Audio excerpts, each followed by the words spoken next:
Hey guys, it's Allison. So today I'm going to show you this look that I created using our new flower powered collection. If you want to learn how I did it, then keep on watching. Alright, so first I am taking our creaseless under eye concealer and I'm going to prime my eyelids. Just blending that out with my finger, easy peasy, lemon squeezy. Next I'm taking our Love, Trust, and Fairy Dust eyeshadow palette and I'm taking the shade Gossamer just to set that concealer. You can take any bone shade that you have and just set that.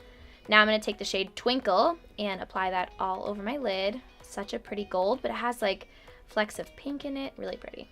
Next, I'm going to take the shade Mystical and buff that onto my lower lash line. This shade is like to die for.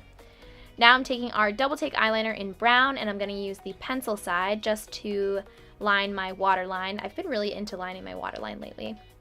Next, I'm taking our limited edition Lights Camera lashes and I'm applying that all over my lashes.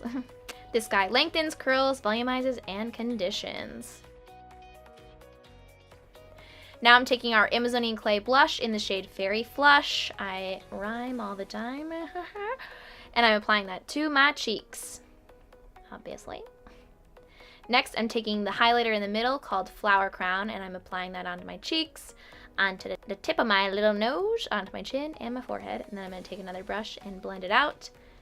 Now I'm going to take the Pretty Petals pressed flowers and some lash adhesive in clear and apply that to my underbrow. And I'm using our Tarteist lash applicator to do so. These little guys are so cute. I had so much fun with them. Felt super crafty.